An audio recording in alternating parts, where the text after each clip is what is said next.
Assalamualaikum warahmatullahi wabarakatuh. Halo Sobat Brawijaya, berjumpa lagi dengan saya Ika Saputri Ningsih selaku moderator pada podcast Surau Ar-Rahman FEBUB. Dan seperti biasanya kita akan membahas berbagai topik seputar ekonomi, keuangan, hingga kehidupan sehari-hari selama bulan Ramadan. Menariknya sekali, hari ini khusus episode hari ini kita akan membahas seputar integrasi akuntansi syariah dengan teknologi sensor digital dan juga artificial intelligence. Nah, ini menjadi hal yang cukup menarik dan sangat-sangat menarik untuk diperbincangkan kita semua.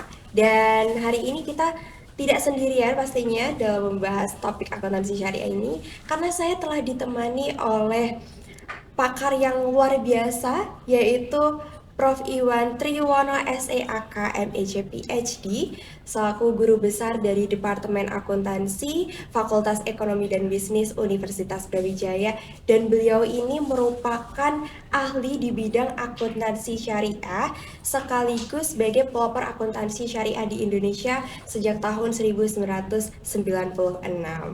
Dan langsung saja mari kita sambut Prof. Iwan. Halo, Assalamualaikum Prof. Iwan. Ya, Waalaikumsalam warahmatullahi wabarakatuh. Bagaimana kabarnya Prof? Ya, Alhamdulillah baik-baik, sehat, selalu sehat. Alhamdulillah selalu sehat ya Prof ya. Iya. Gimana Prof untuk puasanya, apakah masih lancar sejauh ini? Oh ya, Alhamdulillah lancar sekali. Lancar sekali ya, Masya Allah. Jadi memang masih lancar.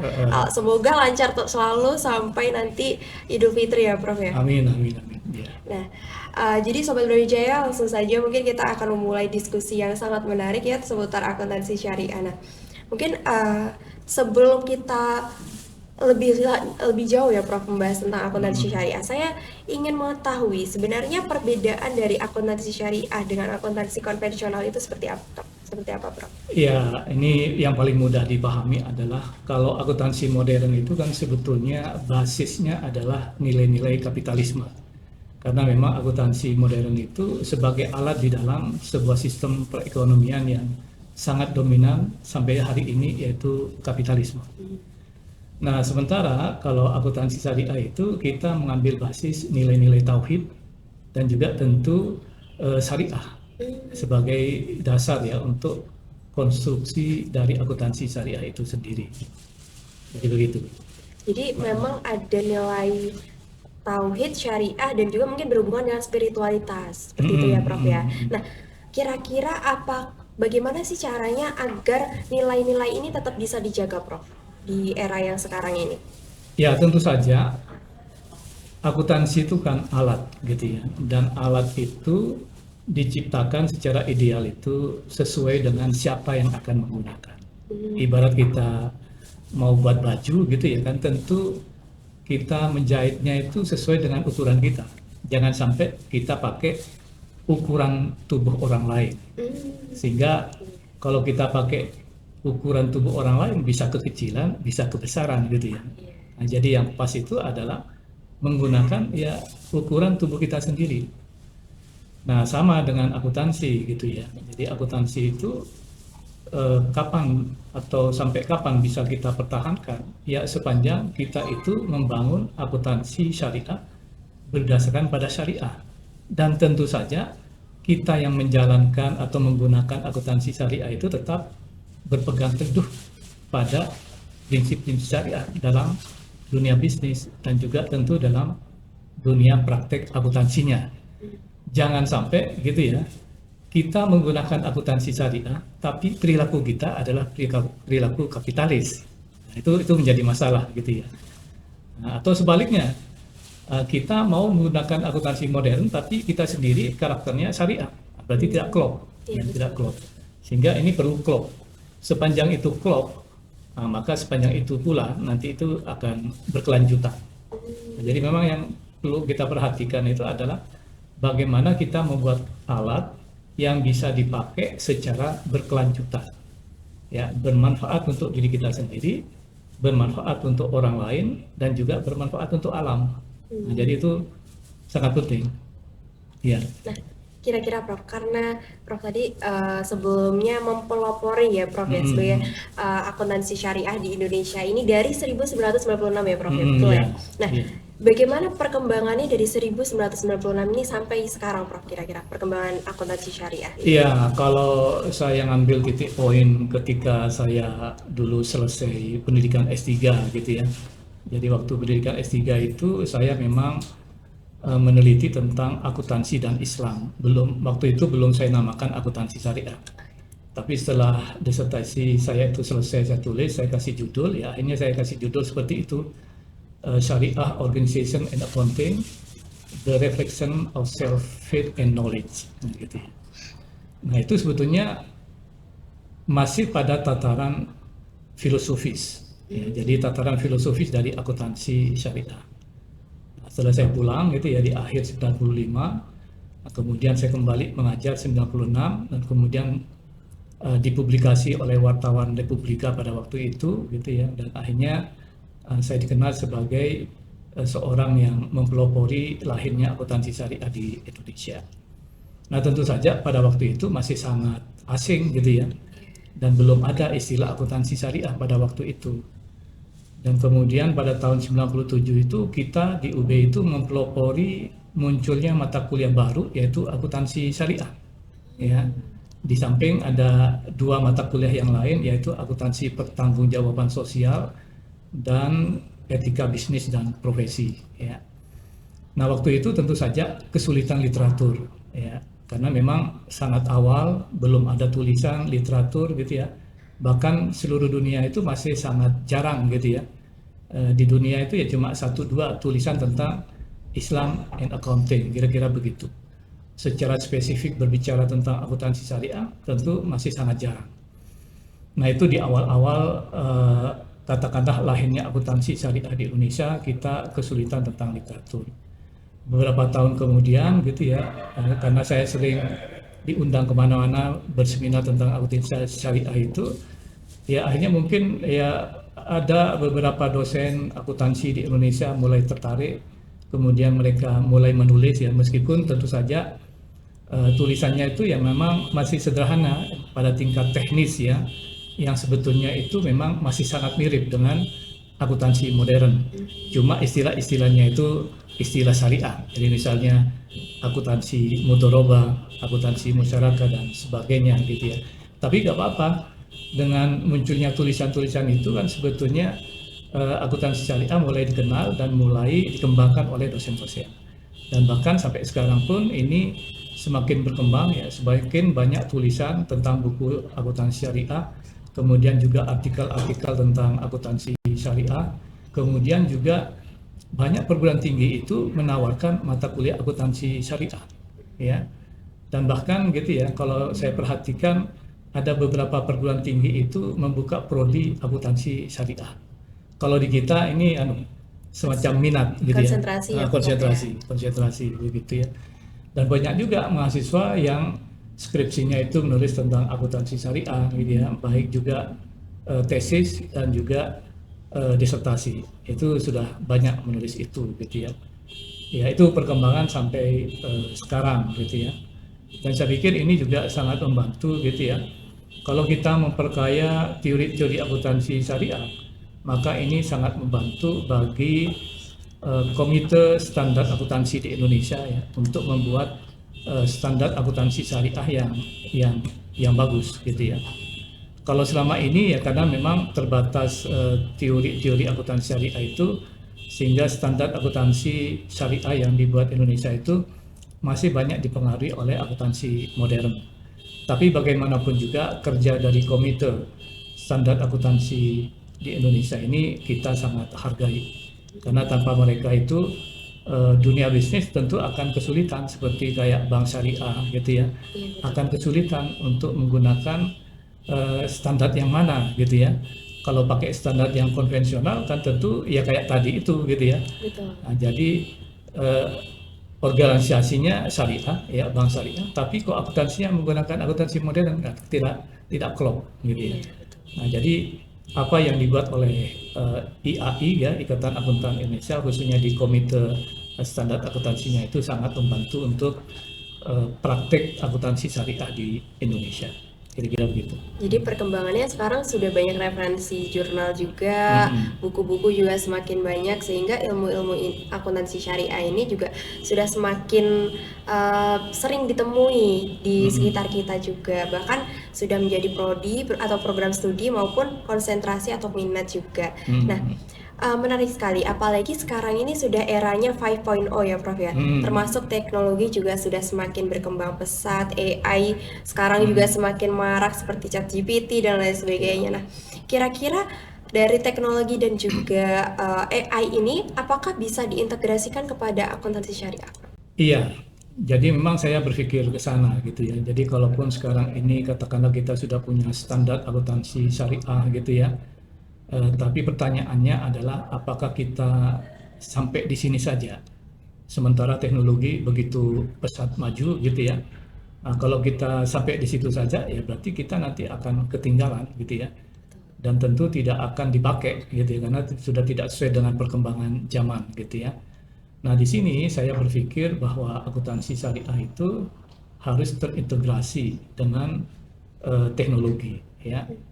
Teknologi apapun yang sekarang ini sedang marak itu adalah artificial intelligence. Itu tidak mau kita tidak bisa menghindar dari itu gitu ya. Dan jadi kita harus terima itu dan tinggal kita memanfaatkan AI itu bagaimana ya sesuai dengan kebutuhan dari akuntansi syariah. Kalau saya lihat gitu ya, nanti ini masih ide sebetulnya karena saya rencana pengembangan penelitian berikutnya itu ke arah tadi itu sensory digital and AI accounting ya, syariah accounting kira-kira begitu anunya gitu ya. Artinya di sini saya mencoba untuk mengintegrasikan teknologi sensor dan digital ya, kemudian nanti diolah lebih lanjut oleh artificial intelligence ya. Gambarannya begini, kalau di Islam itu kan ada tingkatan syariah, kemudian ada tarekat, kemudian ada hakikat dan ada makrifat gitu ya. Kalau selama ini kita masih di syariat gitu ya. Ya, syariat atau tarekat lah gitu ya. Syariat itu aturan-aturannya gitu ya. Nah, jadi kayak standar akuntansi syariah itu berarti kan syariatnya itu. Kemudian kalau kita mempraktikkan itu berarti itu tarekatnya. Tapi tentu saja kita tidak berhenti di situ. Nah, kita lanjut ke berikutnya ke hakikat dan makrifat. Meskipun saya punya urutan berbeda dengan pemahaman umum ya. Kalau pemahaman umum kayak tadi itu syariat, tarekat, hakikat dan makrifat. Nah, kalau saya syariat, tarekat, kemudian makrifat dan yang paling tinggi itu adalah hakikat. Nah, begitu. Nah, dua level ke belakang itu kita memanfaatkan teknologi. Nah, jadi begini. Maksud saya begini. Kalau akuntansi syariah sekarang atau akuntansi modern yang ada sekarang itu transaksi itu yang dicatatkan transaksi keuangan saja. Betul. Ya, kemudian nanti bermuara pada laporan keuangan gitu ya. Nah, akuntansi modern dan juga akuntansi syariah itu belum mampu gitu ya merekam, mencatat dan menginformasikan gitu ya bagaimana suasana kebatinan orang yang sedang bertransaksi. Nah, maksud saya begini, apakah perusahaan ya itu menjual produk-produknya itu dengan ikhlas atau dengan jujur atau dengan takwa atau bagaimana? Nah, itu kita kan tidak tahu. Nah, kalau di Islam kan tentu saja tidak terbatas pada level syariat ya yang sifatnya fisikal. Nah, kalau syariat tadi itu kan jual beli ya duit, nah itu dilaporkan kan gitu fisikal ini. Nah, tapi tentang suasana batin tadi itu ikhlas, jujur, takwa tidak bisa, tidak mampu. Akuntansi modern jelas tidak mampu. Akuntansi syariah sekarang itu tidak mampu karena levelnya masih di syariah gitu ya. Nah, itu harus kita tingkatkan ya levelnya ke makrifat dan hakikat. Nah, makrifat hakikatnya itu ya kita pakai teknologi gitu ya. Nah, jadi nanti nggak tahu bagaimana caranya, saya harus berkolaborasi dengan teman-teman yang ada di teknik instrumentasi. Ya, jadi ada di UB ini profesor yang ahli di situ gitu ya, kemudian juga ada profesor yang ahli di sensor gitu ya. Nah, maksud saya itu ketika seorang itu jujur, maka di dalam dirinya itu akan mengeluarkan hormon-hormon tertentu atau memancarkan aura tertentu. Nah, dari situ ya logika saya gitu, bagaimana gitu ya teknologi itu bisa menangkap aura orang yang sedang jujur. Menarik sekali. Ditangkap oleh sensor gitu ya, kemudian nanti digitalize ya, ya mungkin pakai ukuran atau apa gitu ya, kemudian nanti diolah dengan AI sehingga nanti memberikan informasi yang lebih komprehensif, sehingga itu nanti akan membantu calon investor atau siapapun yang menggunakan informasi akuntansi yang sudah holistik tadi itu sebetulnya gitu ya. Dan kelak itu nanti tidak sebatas syariah, itu nanti semua orang bisa menggunakan. Artinya bukan hanya orang Islam gitu ya, tapi semua orang gitu ya itu bisa menggunakan, karena Islam itu pada dasarnya adalah rahmatan lil alamin, bukan rahmatan lil muslimin, tapi alamin. Jadi untuk semua manusia dan untuk alam gitu ya. Nah itu poin pentingnya sebetulnya gitu ya.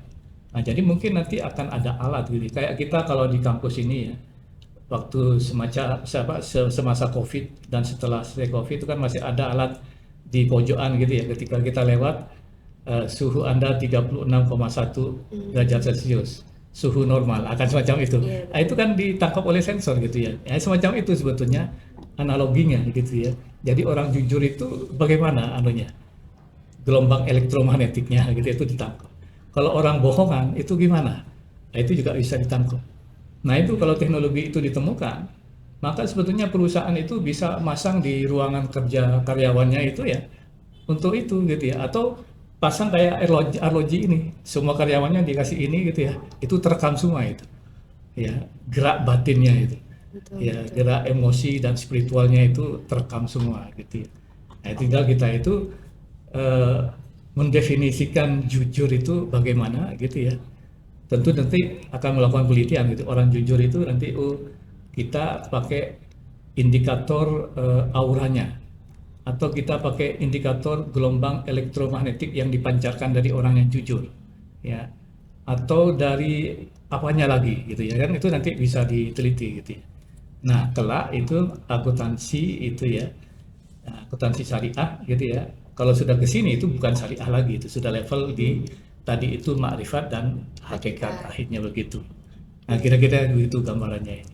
Baik, menarik sekali. Namun Uh, dengan adanya teknologi maupun AI ini, apakah nantinya bisa berpotensi untuk menggantikan akuntan syariahnya, peran akuntannya, atau hanya sebagai alat saja, Prof?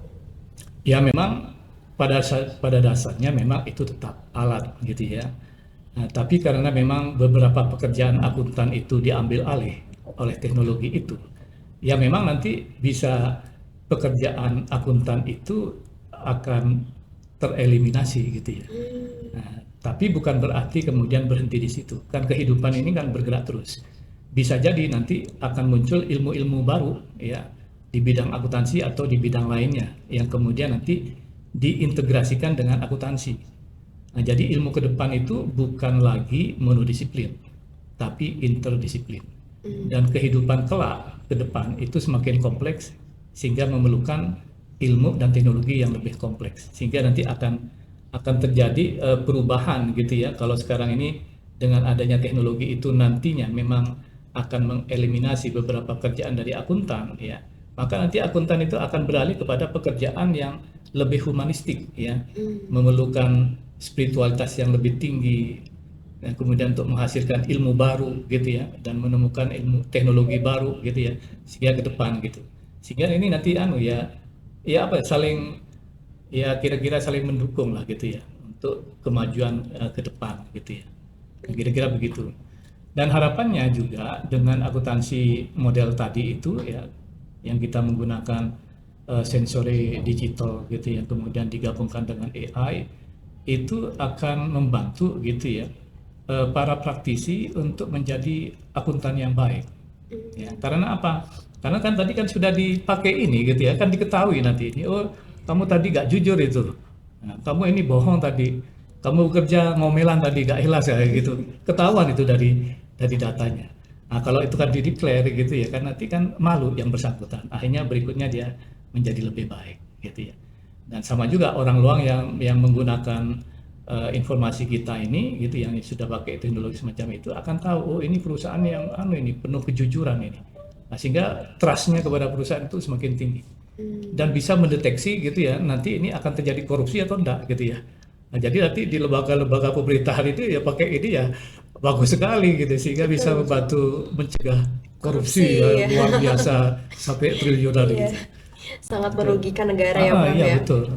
Nah, jadi memang walaupun dengan adanya teknologi tadi ada beberapa tupoksi dari akuntan itu mungkin berkurang, tapi membuka peluang mungkin job desk lainnya ataupun mungkin perkembangan ilmu lainnya ya, Prof ya. Betul betul. Jadi membuka peluang yang lebih besar lagi. Nah, Mm-mm. namun dalam mungkin sampai sekarang penelitiannya, Prof, kira-kira apakah ada tantangan-tantangannya yang mungkin dirasa cukup besar dan eh, yang cukup besar, Prof, sejauh ini seperti apa? Iya, jelas tantangannya besar gitu ya. Saya belum tahu persis sekarang teknologi itu sudah sampai di mana gitu ya. Itu saya belum tahu persis. Makanya ini adalah tantangan besar gitu ya. Jadi teman yang saya hubungi itu juga belum belum secara pasti gitu ya. Ayo kita meneliti bersama-sama gitu ya. Itu karena apa? Karena apa yang saya pikirkan itu mungkin teknologinya belum sampai gitu ya. Tapi saya sudah punya gambaran gitu ya bahwa sekarang itu ada teknologi namanya kamera Kirlian. Kamera Kirlian itu bisa memotret aura seorang gitu ya. Bahkan gitu ya kalau kita mau melihat apakah seorang itu misalkan habis haji gitu ya, hajinya mabrur atau enggak gitu ya, itu bisa dipotret itu, ceklek gitu ya. Nah, nanti auranya itu warnanya apa? Gitu ada gitu ya. Nah, kalau yang nggak mabrur gitu ya, itu juga kelihatan deh, ceklek gitu ya, begitu. Nah, dari itu saya berpikir, "Ah, ini mestinya bisa menciptakan alat tadi itu yang kita gabungkan dengan akuntansi itu, gitu ya. Nah, jadi begitu. Tapi itu kan juga ya saya kurang tahu sampai di mana karena saya sendiri bukan orang teknologi, ya. Saya dari akuntansi kan gitu. Nah, kemudian juga kalau kita mungkin sudah sering dengar gitu ya, kalau polisi itu menginterogasi tersangka gitu ya, kan ada yang pakai lie detector gitu ya. Betul. Nah, saya kurang tahu sampai di mana teknologinya sekarang itu ya. Gambaran saya mungkin dulu itu kan karena dipasangin kabel-kabel gitu ya, mungkin berupa grafik begitu. Jadi kalau dia agak jujur itu grafiknya kelihatan bagaimana, kalau jujur bagaimana gitu ya. Nah, sekarang kalau kalau mestinya kalau itu sekarang sudah maju, sudah tidak pakai kayak begitu. Ya kayak tadi itu pakai kamera gitu ya atau dipakai alat sensor gitu ya, auranya begini, gelombang elektromagnetiknya begini. Oh, kalau begini berarti dia itu bohong. Hmm, Nah, kalau begini dia jujur. Nah, itu sampai di mana saya tidak tahu karena saya bukan orang teknologi gitu ya. baik, baik. Nah, tapi pikiran ke depan itu teknologi tadi itu akan semakin maju gitu ya. Nah, itu yang saya tangkap nanti bisa diintegrasikan dengan akuntansi gitu ya dan juga AI gitu ya. Nah, begitu. Baik. Nah, kira-kira Prof, bagaimana caranya kita tetap memastikan bahwa penggunaan AI ataupun teknologi ini masih tetap berpegang pada prinsip syariah ataupun Islam seperti itu? Ya tentu saja kita tetap pegang gitu ya. Syariah itu kan aturan-aturan gitu ya. Ya, aturan-aturan. Ya nanti dengan AI itu kita bisa kombinasikan gitu ya. Hmm, Nah, jadi transaksi begini gitu ya. Nah, sudah ditangkap dengan sensor begini-begini. Kemudian juga kita hubungkan dengan standar akuntansinya bagaimana gitu ya. Nah, kemudian nanti AI itu akan melakukan kerjanya gitu ya, menganalisis ya. Kemudian nanti bisa kita lihat konsistensinya gitu ya. Nah, begitu. seperti itu. Jadi saya pikir dengan teknologi itu ya akan sangat membantu gitu ya. Hmm, Membantu pekerjaan manusia dan juga membantu perkembangan mentalitas manusianya. Begitu kayak tadi itu dipotret ini. iya, Jujur betul. aja dipotret gitu ya. Kan kalau kalau tidak jujur gitu ya kan malu gitu ya dilihat oleh orang lain gitu ya. Nah, jadi pasti dia tuh akan berusaha untuk memperbaiki diri gitu. Baik, baik. Begitu. Mungkin ini pertanyaan terakhir ya, Prof. Karena sekarang di Universitas Brawijaya sendiri kan sudah Mm-mm. ada program studi akuntansi dan sudah ada konsentrasi juga di akuntansi syariah. Kira-kira bagi teman-teman mahasiswa maupun yang sedang menyiapkan ke jenjang profesional muda, kira-kira apa saja sih, Prof, yang perlu dipersiapkan untuk mungkin agar keahliannya ini masih tetap relevan dengan akuntansi syariah seperti itu. Ya, yang penting juga tentu pengetahuan dasar tentang akuntansi itu harus dipahami gitu ya. Kemudian juga tentu tentang akuntansi syariah juga harus dipahami.